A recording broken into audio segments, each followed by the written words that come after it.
We should be ready to go. Hello, everybody. We are back for another week of UFC. Obviously, last week was a hell of a card.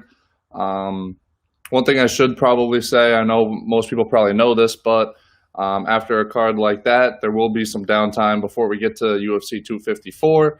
Obviously, with Khabib and Gaethje for the lightweight belt, but so in the coming weeks, might not be the best, but maybe not the best fights, but there's always room to get some good value on bets. So before we get into this week, we'll break down everything that happened last week real quick.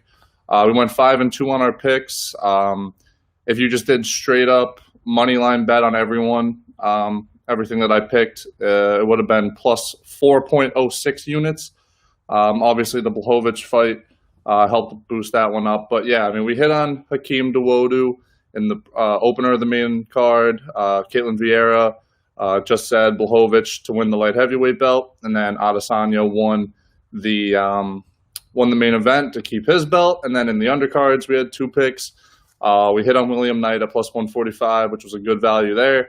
Our other one was Ibragimov, who lost, and then our only loss on the main card was Kai Kara France, who that one hurt me because I am a Kai fan. But regardless, it was a good day of betting. Definitely made some money, and I know a lot of the talk. I know this isn't related to betting, is what's next for Adesanya. For people that don't know, apparently it's just coming out now that Dana is saying that John Jones is the next fight to make, so that could make for a huge fight. But regardless, we'll get right into the card for tomorrow. I mean, the opener is not very good. This is the main card opener. It's a 6-fight main card. It's Carlos Condit, who's a plus 115 underdog versus Court McGee. Is a minus 135 favorite, and it's just really not a good fight if we're going to be completely honest here. Condit's lost 5 straight fights. McGee's lost 4 of his last 5. Both these guys are just out of their prime by several years. I would say Condit probably peaked in 2012 when he won the interim belt before losing to GSP. McGee peaked. I don't really know when he peaked, to be honest. You could probably say in 2010, 2011 when he won the Ultimate Fighter and started with a 2-fight win streak. But since then, hasn't been much put together for McGee. So, I mean, this is a tough one to bet on, in my opinion. It's 2 guys. One's lost 8 of their last 10 fights. The other guy's lost 6 of his last 10. And for a fight like this, for me, what I look to is who has the higher ceiling and who's faced the better competition. And in my opinion, that has to be Condit. McGee really hasn't fought anyone too notable, while Condit, just based on name value of being a former interim champ, gets the better fights. So, I mean, McGee, more active fighting recently, but against lesser competition. But I will still go with Condit here at plus 115. But to be completely honest, in a fight like this, I might have just taken the underdog regardless because I don't think either of these guys are very good. I would definitely be careful of actually betting on this. I just think the value would be there for Condit at plus 115. So starts off with, I don't know, maybe it'll be an exciting fight, but I don't really see it happening. But we'll start off with an underdog at plus 115 for Carlos Condit. And getting into the second fight of the card, it is Dusko Todorovic, who is undefeated, 9-0. He's a huge favorite, minus 340, going up against Daquan Townsend, who is 21-11 in his career and coming back at a plus 280 dog. You can see on the screen my pick for this one, just to get it out of the way now, is going to be that the fight goes to a decision at minus 110. I definitely do think that Todorovic is the better fighter, as the odds clearly show. He's undefeated. He has back-to-back wins. He actually beat Michel Pereira, who we talked about a couple weeks ago when he came out and got a win. And then he got a Contender Series win over a guy named Teddy Ash, who was actually relatively respectable. But when you look at Townsend, he's kind of had a rough go in the UFC. 0-3 in his career on the UFC level, including losses to Bavon Lewis and Devin Clark. So I really, like I said, I really do think that Dusko is going to win this fight. And I think probably pretty easily, but there is not a lot of value on him on the money line. So that's why I'm going with fight go to decision at minus 110. Todorovic, by decision is plus 155, which also carries a ton of value in my opinion. So you might want to look at that one too. But the reason why I'm going to decision is 13 of Townsend's 32 fights are decisions, including 9 of his 11 losses. So the guy doesn't get knocked out. He doesn't get finished very often. Dusko, while he does only have one decision win, it is his last fight. And as his competition's been getting better and better, maybe just can't get those easy knockouts. So, yeah, I think fight to go to decision at minus 110 is a good bet if you're looking for value. Obviously, Dusko at minus 340 doesn't bring you a lot, but maybe the more I'm thinking about it, I think Todorovic by decision at plus 155 might be the best bet of the fight. So yeah, just looking for some little extra value in that one. And we can get into another, in my opinion, pretty lopsided fight between Kyler Phillips, who is 7-1, and Cameron Ellis, who's 10-4. I mean, you can look at the odds, minus 470 for Kyler Phillips, biggest favorite on the card. And I don't really have any complaints with it. I think this really is a mismatch. It's not even really a fight that I want to talk about too much because, I mean, it is very lopsided as the line shows. So I'm going to keep it pretty short here because there's better fights to talk about later on in the card. But once again, obviously no value on the money line. So look for some sort of prop bet to get a better price. And what I found is over 1.5 rounds being minus 120. 3 of Kyler Phillips' last 5 fights have been decisions. And the one thing that I think the reason why this line gives you so much value is because Cameron Ellis' last 6 fights have all been first-round knockouts. But the reason that doesn't scare me is because I think that Kyler's going to dictate the fight. And I think maybe it starts off a little slow, as is always the possibility in UFC fights. And with Kyler dictating the pace, I don't see him working for a finish early. So I think over 1.5 rounds at minus 120 has some good value, and that would probably be my best bet for the fight because, let's face it, it's no fun betting on a minus 470 favorite. So yeah, that's my pick there. And now we can get into where the card gets a little bit better, at least in my opinion. It starts with the women's fight between Germaine Randamie and Juliana Pena. For people that watch this show, they'll know the last 2 weeks with Mackenzie Dern and last week with Caitlin Vieira. I kept saying the line just doesn't make any sense to me. I thought it was more lopsided. I thought there should be a bigger favorite. And we're 2-0 on those, and both of those women won pretty easily. And this is kind of just another one. I don't know why there's been one a week. So, I mean, it's Germaine Randamie. For people that don't know, the 9-4 record doesn't look great, but she has only lost to Amanda Nunes. She lost to her twice, and those are her only losses in the last, I think it's either 7 or 8 years. So she's beating everyone but Amanda Nunes, who is widely considered the greatest women's MMA fighter of all time. But the reason why I like Randamie is that I think she's one of the best strikers in the UFC. Probably behind Amanda Nunes and Valentina Shevchenko. She might be the 3rd best women's striker. She was the first ever UFC women's featherweight champ. She's been very successful also before joining the UFC. Her background is in kickboxing and Muay Thai. She had a 46-0 record in kickboxing, which is the women's record for consecutive wins. She has 7 different world titles between kickboxing and Muay Thai in her career before coming to the UFC. Like she's very accomplished is what I'm trying to get at. She has the skills, and while obviously she hasn't been able to get past Nunes, no one can. So that's why I'm not too worried about the record. Like I said, yeah, it's the past 8 years. Her only losses are to Nunes, and she has beaten people like Holly Holm, who oddly enough is headlining this card. She also beat Raquel Pennington and Aspen Ladd. So I mean, I just really like what she has. She's tall. She's long. She got long legs. She uses kicks very well. But I guess we should talk about Pena. And I mean, she's no slouch. Don't get me wrong. I just don't think she compares to Randamie. She's beaten Nico Montagna, Kat Zingano, Jessica Ai, and her only recent loss is to Valentina Shevchenko, who I just talked about is probably the 2nd best in UFC right now, behind Amanda Nunes. So I mean, I guess you could say the resume matches up well. They're only losing to the best. But like I said, Randamie has size, reach. She has the striking advantage. I give her the clinch game as well. And one thing that Pena does have is the ground game. She can submit you. She's got better jiu-jitsu, but I really don't anticipate this fight going to the ground for very long, if at all.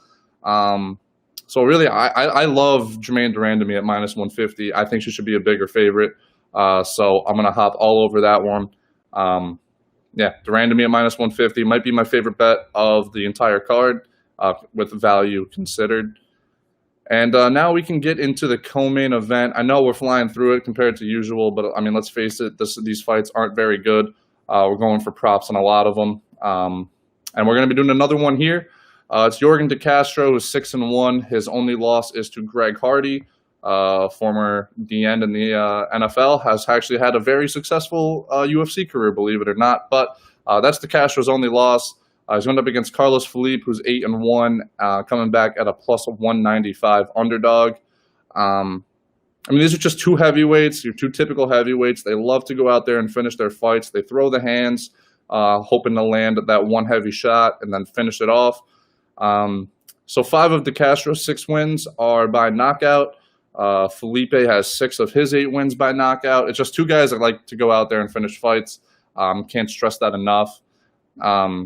De Castro is coming off a knockout win over Justin Tafa before losing to Greg Hardy, like I mentioned. And Philippe's coming off 2 straight knockouts, but then most recently lost to Sergey Spivak.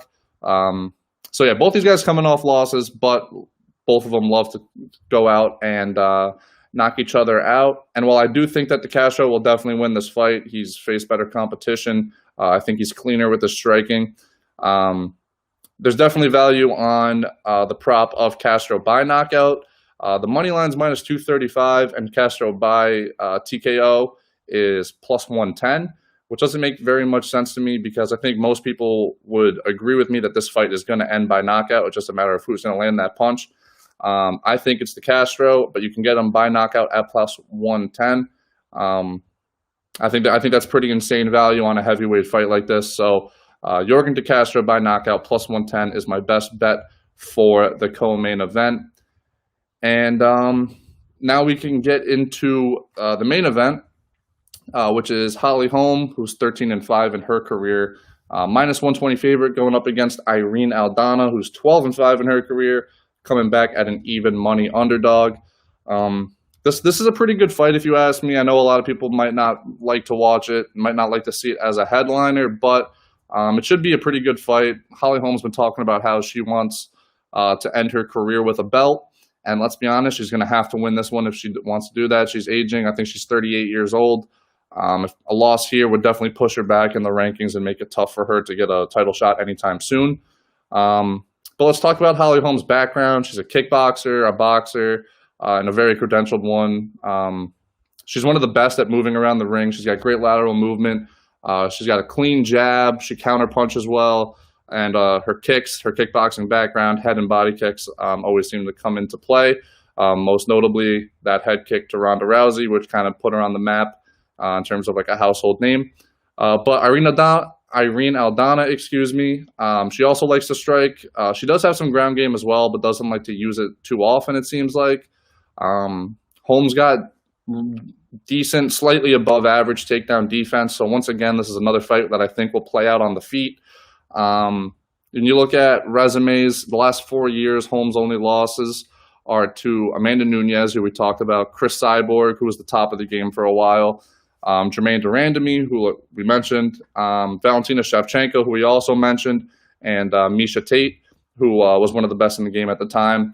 So those are all elite fighters that she lost to, and she's beaten people like Beth Correa, Megan Anderson, and Raquel Pennington.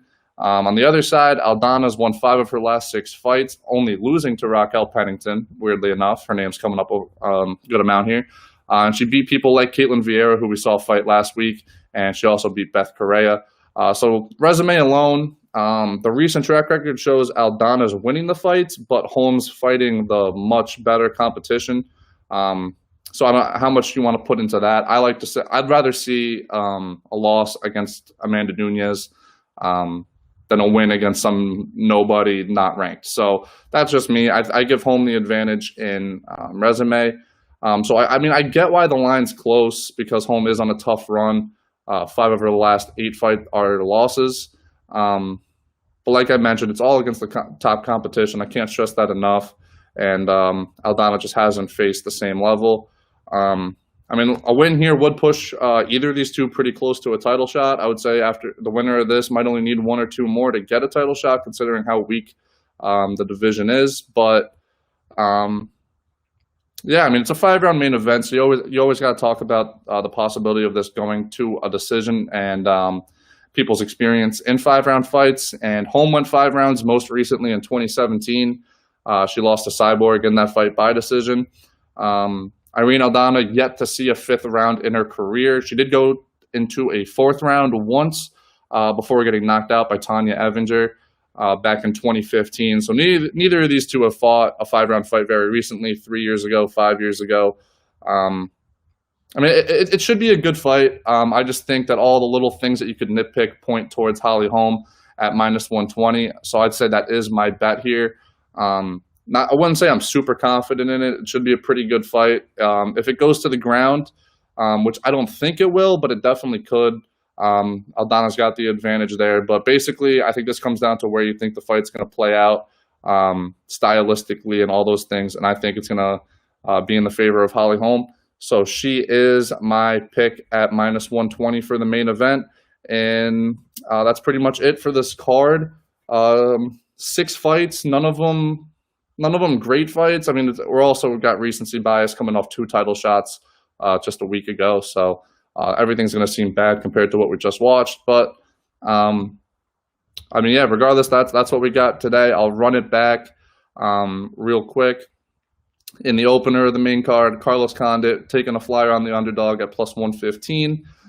In the Dusko, Todorovic, and Daquan Townsend fight, we're going to go with you know what? I'll pull the trigger right now. Todorovic by decision at +155. I was originally just going to do fight to go to decision at -110. So either of those will work for some good value there. Kyler Phillips versus Cameron Ellis. We're going to go with over 1.5 rounds at -120. A lot of bias on Ellis finishing his last 6 fights in the first round, like we said. That's not going to happen here against Kyler. Germaine Randamie -150, best bet of the night.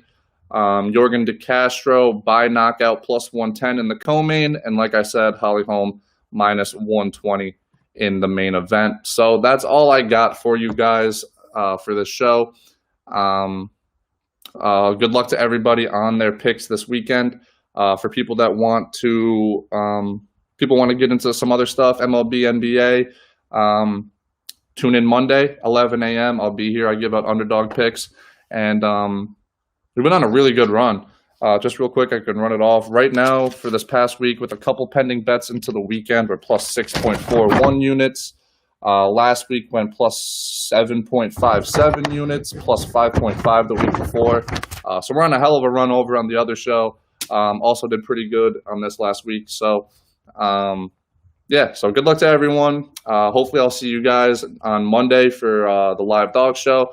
But if not, I will be back here Friday, 6 p.m. to do next week's UFC card as well. So thank you guys, and I'll see you then.